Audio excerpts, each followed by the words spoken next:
Hey guys, Magna back here for another replay cast from Legacy of the Void. Let's take a look at a game between PseudoRandom and BNet Player, who's this Terran. I don't know actually who this is, but PseudoRandom obviously a pretty high level player, so it's got to be some caliber of competition for him.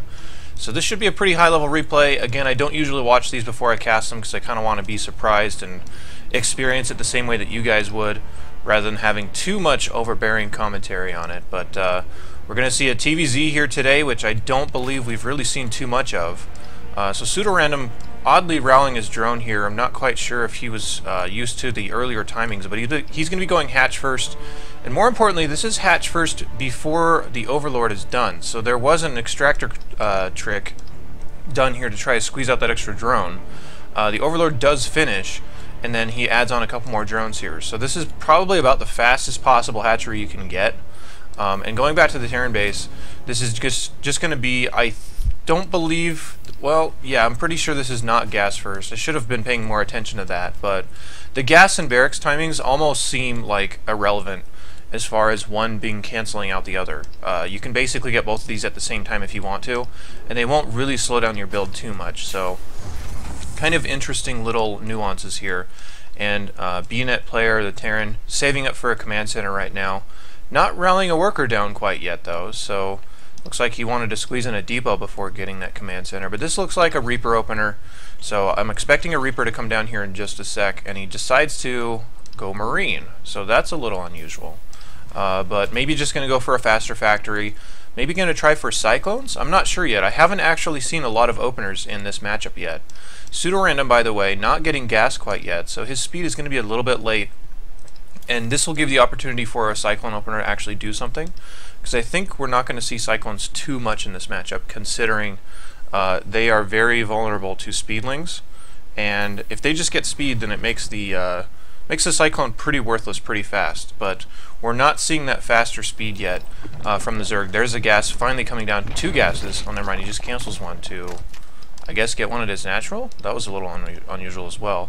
But this could look weird to a Terran too. Like, you could have two gases, maybe they only scan one base, and maybe they only see one gas, kind of underestimate it. But there's all sorts of weird stuff that the Zerg could do as well. So we could see open with Ravager, we could see all kinds of weird stuff happen.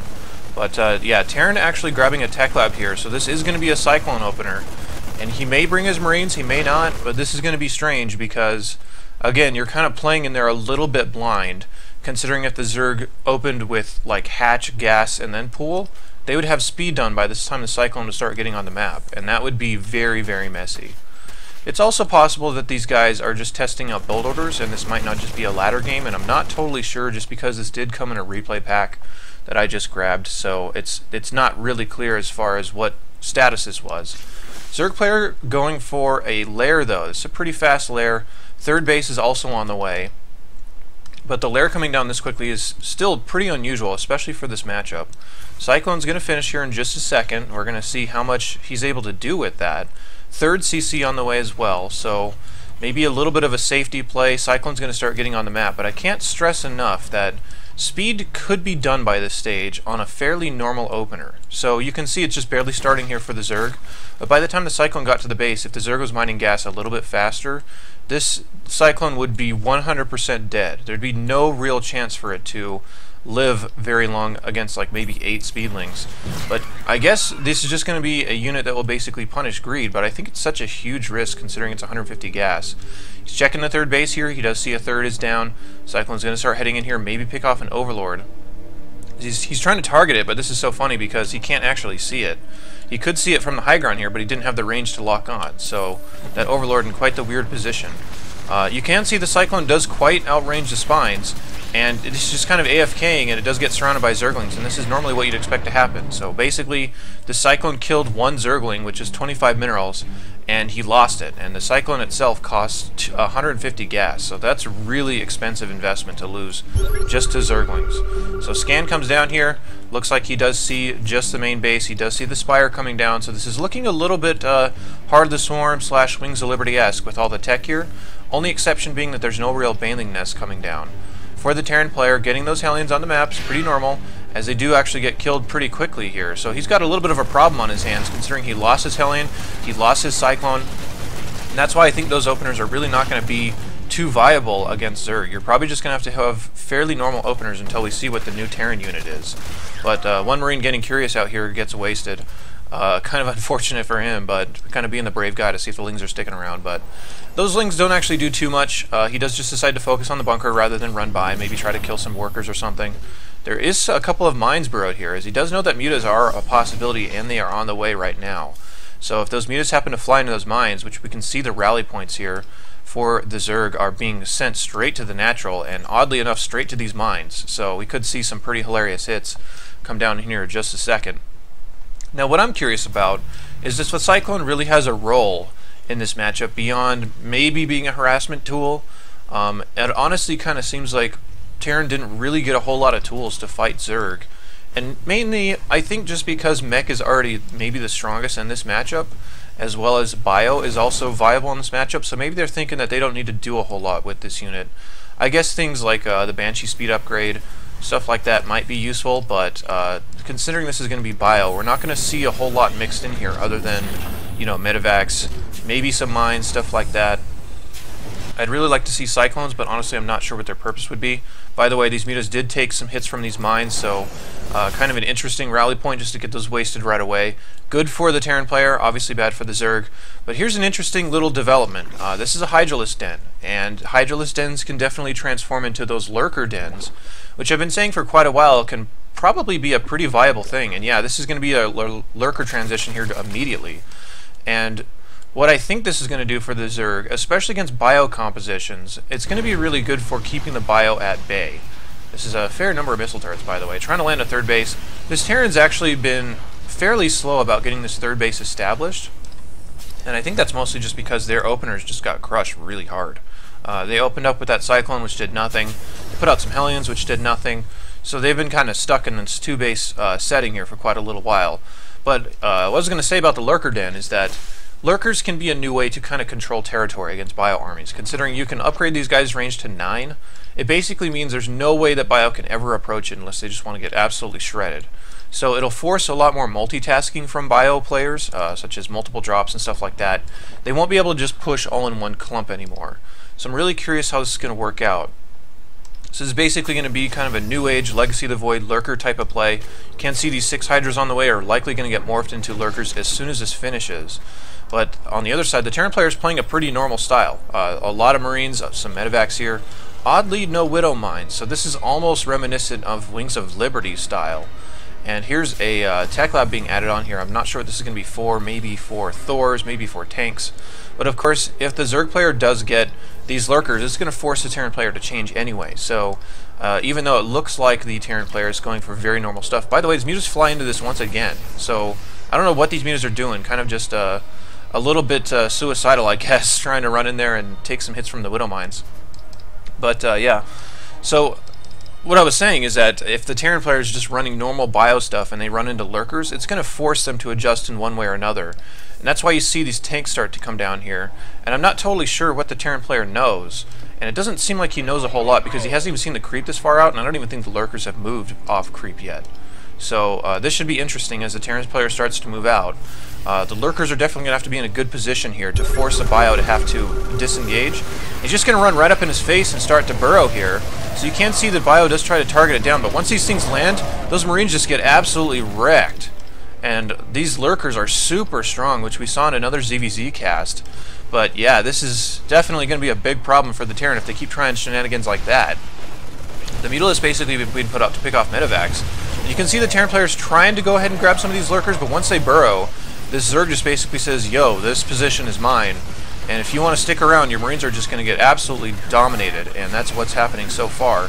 Still, the Zerg is not too far ahead because there are some small drops here. The Terran's still doing okay.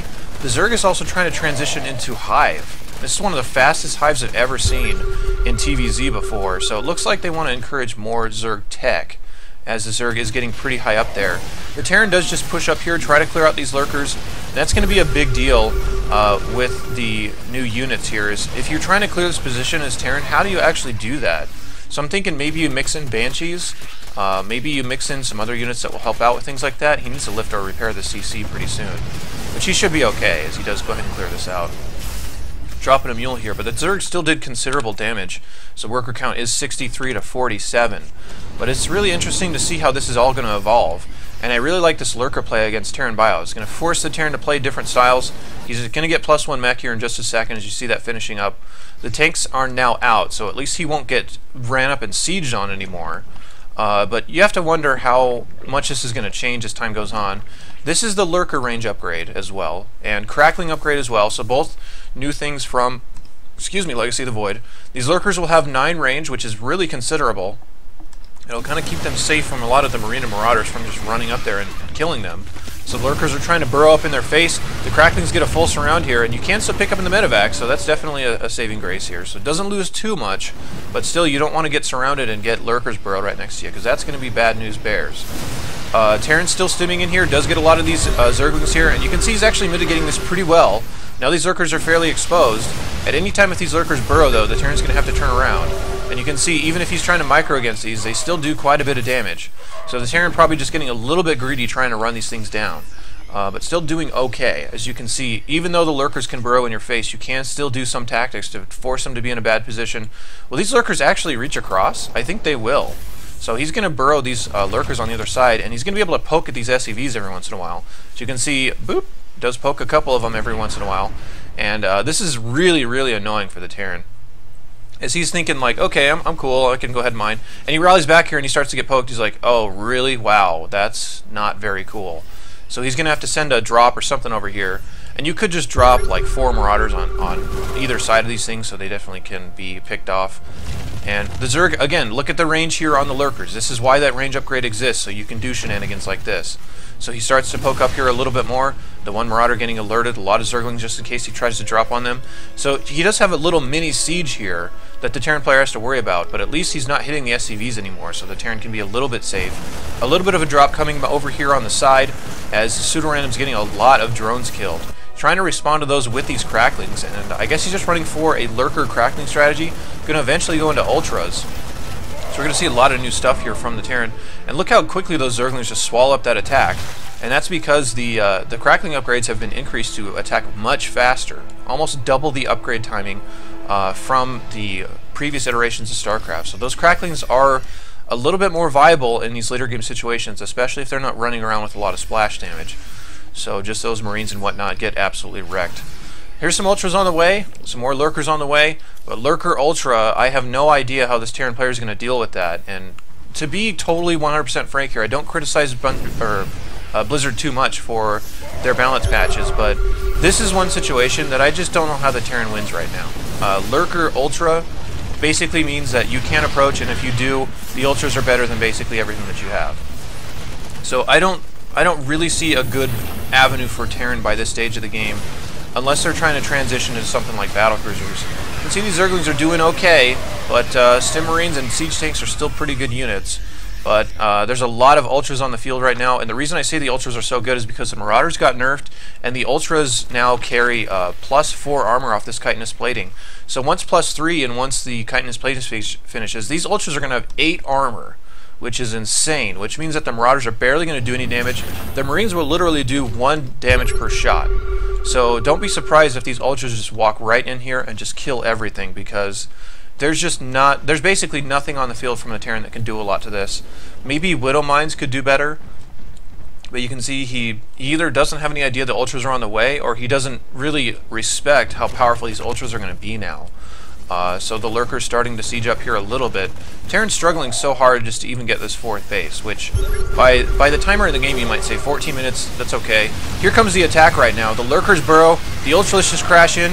Look at all these Ultras just sitting in the green here, and there's literally nothing being done to any of these things. Like, one of them might die, one of them might, but probably not. Okay, you might, yes. See, and even if the whole army's chasing these things down, they just don't really take any damage at all. So Terran needs some really big help as far as dealing with these Ultras. This whole army is just getting totally slaughtered. The Ultras are in the red now, so he will have to back off, but at the same time, if you can heal these up, he still did some decent mining damage. Another random Ultra going to run in here, so let's see if the whole army is focusing on one Ultra, how long it takes to kill. And look at this. This is one Ultra versus the Terran's entire army, so that's pretty wild, guys. Like, I really hate to do stuff like this, but the Terran really needs some help against these things. These are super strong right now, and this is at least like, you know, just judging from the units that are firing, this is probably a good like 25 supply, maybe not quite that much, but a decent amount of units firing at a 6 supply Ultra, and it couldn't kill it after shooting it for, you know, 4 or 5 seconds. So that's pretty crazy, guys. But the Terran still trying to claw his way through this. Going to focus down this hatchery, so at least getting something done while there's this big siege going on. But once these Ultras start to crash in here once again, especially with these cracklings, I have no idea what this Terran's going to be able to do. Obviously, you can still run away from the Ultras, but once you get things mixed in there like fungal, and especially since Terran can never leave his base with this type of army on the map, I just don't know what they're going to be able to do for a little while. But Terran players focusing down some of these eggs. 2 Ultras are going to pop out of here. They could kill this army easily. The Terran just goes ahead and lifts up and gets out of there. Trying to transfer over to this 4th base, and I was going to say earlier, this 4th base is really late, and you might look at the timer and say, that doesn't seem that late, but he's mined out of his first 2 bases right now, guys, so this is really low econ for the Terran. Ultras coming in here once again. You want to get some queens mixed in with these Ultras as well to start buffing the health of these guys, because they are sitting super low on health. Terran's just basically ducking and hiding against these units, because there's no way he's going to be able to push out on the map here. It's really just a matter of time before the Terran player dies, considering he can't get out of his base and he can't really secure a 4th. So the Terran player trying to do the best he can to stop some of these drops here. Ultra's going to come in and basically shoo this away. One Mulus picking away at these medevacs. Shouldn't be able to do too much because you can redrop these Marines and be able to fight that. So he does that. Mulus says, I gotta get out of here, and they turn around. But yeah, Terran player is basically stuck in their base for quite a while. The Zerg, and don't get me wrong, guys, I don't want to say the Zerg only won because these Ultras are imbalanced or ridiculous or something like that, but both these guys are relatively even level from what I can see. Just looking with my eyeballs, I can say that both of these players are pretty equal in terms of skill level, but the bottom line is I don't know how Terran's ever going to stop these Ultras, especially if they had things like medevacs to start to pummel at these things. Like, I think the best they could possibly do is Thors, but trying to get Thors on the field and trying to get them to target properly, considering there will be Zerglings and other random stuff in the army, it'll be a big struggle here from Terran. Look how hard it is to kill even just one Ultra. Just this one right here that I'm trying to select has been the one that's been targeted the entire time, and this army still can't do anything about it. So I just can't reiterate how hard this is going to be for Terran for a little while until they get some help on that front. Because nerfing Marauders and upping the armor from Ultralists is like, there's just no answer from the bio. You can even see, look how many hits these things can take. This army has basically been shooting the same Ultra for this entire time and nothing has happened. So, at least the Terran's finally able to secure another expansion. But their worker count is so low right now since they got that base invaded just a second ago. 13 workers for the Terran, and basically no real options. He does have 1,000 gas here, so I guess he could try to start getting out Ravens or something, but even still, it doesn't seem like it's going to do too much against Ultras. Terran's just trying to force a base trade the best they possibly can. With these drops, they can micro away from the Ultras for basically all day, so I guess that's their really only avenue of being able to win this game right now, is trying to just pick off enough hatcheries and trying to get the Zerg so far out of position and having to recover with these Ultras that they'll have a hard time dealing with that at all. Some Mutos are going to come up here and clean up this drop. The one Hero Marauder finally falls, but the Terran army is just looking so bare bones at the moment, and it's 180 supply to 107. So, like I said, it seems like just a matter of time before the Terran player is just dead. Especially since they're not running around with mobile detection. If they can get a couple of lurkers burrowed at these bases, there's so few scans available since he has to land mules to mine that I'm not really sure how he's going to be able to deal with that effectively, especially considering he can just protect his one lurker with an Ultra or two, and there's not really too much of this army can do about it. I guess he could move up there with his tanks, but +3 on the tanks finally coming down, and you'd really like to see Thors mixed into this, because Thors are really going to be the only viable option against these Ultralists, considering the Thors are not really muted too hard by the Ultralisk armor. They deal a whole bunch of damage by base, so the amount reduced from the Thor is actually pretty low, especially with this +3 attack upgrade. So it'd be interesting to see Thor versus Ultra, but I think that's going to be basically their only option right now. But again, the targeting on the Thor is going to have to be good, and it almost seems like all the bio is basically irrelevant once those Ultralists start to get on the field, because the best they could do is help against Zerglings, and maybe Mutas if those are mixed in as well. But I don't know why this Zerg player is hesitating so much to just go and end this game. We can see that the timer only runs for another few minutes. But I guess we're going to see the final bloody battle whenever it happens, and see the Terran kind of just fall apart here in just a second. But Zerg player is just basically getting some extra lurkers, adding some static defenses. Terran starts to get brave and move out of the map here, thinking that maybe they have a chance, starting to try to clear up some creep, and as soon as he realizes Zerg is coming, he just retreats immediately. So he's just trying to keep himself safe. By the way, Marauder Shell is just now coming down at the 20-minute mark, which seems a tad late. I'm not sure really what they're going to do because they don't actually affect Ultras. The best they could do is affect Zerglings, but you can see the Zerglings just sort of evaporate to those tanks. And losing Zerglings at this point is not a big deal for PseudoRandom because he can just refill on Hydras, or in this case, he'll probably just transfer them into Lurkers. And again, this Terran's economy is just absolutely pitiful. 180 minerals per minute and only 50 gas, not even that per minute. Super, super low econ right now. And it's really just up to the Zerg to kill him, and I have to say, it should be happening sooner rather than later. But +3 for mech on the way still. +2 for the lurkers here, and I'm not actually sure how the lurkers scale.